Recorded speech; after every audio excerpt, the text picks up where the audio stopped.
All right, let's just get right into it. If you've been watching the crypto market lately, you know it looks, well, it looks dead, right? The feeling out there is just terrible. But what if I told you that while everyone is running for the exits, some of the biggest players on Wall Street are doing the exact opposite? Today, we're going to pull back the curtain on the great institutional fakeout that's happening as we speak.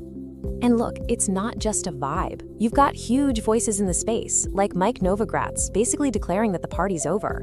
He's saying the era of those wild, life-changing gains is done. And that idea, it's powerful. It confirms every bit of red you're seeing in your portfolio. It's the official story everyone's hearing. And this really puts a number on that feeling. The Crypto Fear and Greed Index just hit a 5. A 5. That is a level of pure, unadulterated fear we have not seen since the absolute bottom of the FTX collapse. The market is screaming that everything, especially your altcoins, is going to zero. But this is where the real story begins. Yeah, because behind this wall of fear, a completely different game is being played. We're not talking about feelings or sentiment here. We're going to look at the cold, hard data, the mandatory filings, the official announcements, to show you the massive gap between what the market is being told to feel and what the big institutions are actually doing with their billions. So, clue number 1 comes from a titan of traditional finance, Goldman Sachs. What they've been up to in their latest reports isn't just a little surprising. It's a direct challenge to this whole crypto is dead narrative. So here's the key thing to understand. They aren't just buying or selling, they're rotating. They're making a strategic shift. According to their latest 13F filings, and these are reports they have to file, they're systematically reducing their exposure to the big two, Bitcoin and Ethereum, and they're buying something else entirely. And listen, we're not talking about trimming a few shares here and there. Goldman slashed its Bitcoin ETF holdings by a massive 39%. They cut their Ethereum ETF holdings by 27%. That is a major, major strategic move. So the billion-dollar question is, where did all that money go? They plowed it into XRP. Goldman Sachs bought $153 million worth of XRP ETFs. Just let that sink in for a second. While everyone on Twitter is arguing about whether XRP is going to dip below $1, one of the most powerful banks on the planet is making a 9-figure bet on it. This is not retail hype. This is a cold, calculated institutional pivot. And it's not just Goldman. The pattern gets even clearer when you look at the biggest asset manager in the world, BlackRock. They're making a move that, on the surface, seems completely insane.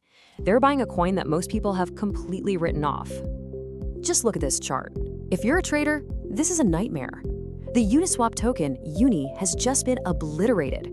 It is down 94% against Bitcoin. I mean, the chart looks like it's taking a nosedive straight to zero.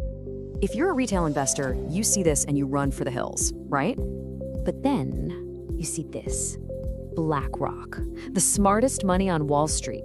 They're not only putting their own funds on the Uniswap protocol, they are actively buying UNI tokens for their own treasury. Why? I mean, seriously, why would the biggest money manager in the world buy a coin with a chart that looks like that? It's because they're not looking at the chart. They don't care about the short-term price. They care about the plumbing. This move is the canary in the coal mine. It's the ultimate early warning signal that traditional finance is about to merge with DeFi. BlackRock is buying the fundamental infrastructure, the digital pipes and railroads that will power the future of finance. They are playing a whole different game than the rest of us. Okay, so this gets us to the why. Why are all these giants making these moves right now in the middle of all this fear? It's not just about flipping tokens. It's about something way more powerful. One of the biggest forces in all of finance, yield. This quote right here from Franklin Templeton's Sandy Cole is basically the smoking gun. She's saying it out loud. They are ready to go. They are sitting on the sidelines, finger on the trigger, just waiting for one thing, a regulatory green light. The Clarity Act is the dam holding back a $1 trillion flood into on-chain yield. And they've got the whole plan mapped out. Step 1, get the regulations passed. Step 2, plug their own tokenized funds directly into DeFi protocols as collateral.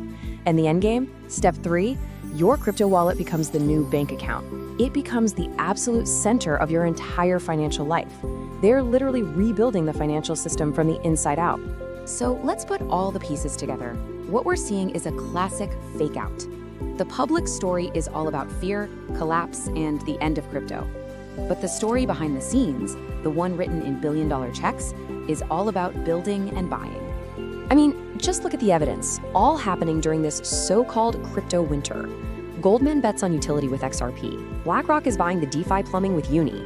Franklin Templeton is getting the yield machine ready to go.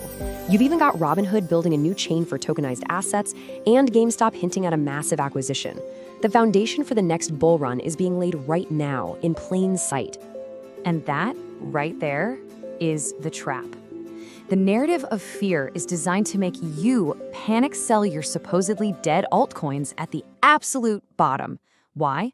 Because it gives them the perfect cover to swoop in and buy the entire infrastructure of the next financial system for pennies on the dollar. So it really all comes down to this one question. In a market where what people feel and what institutions do are polar opposites, who are you going to watch? Are you going to follow the emotional sentiment of the crowd? Or are you going to follow the cold, hard, calculated actions of the world's largest financial institutions? The data is all there. The choice is yours.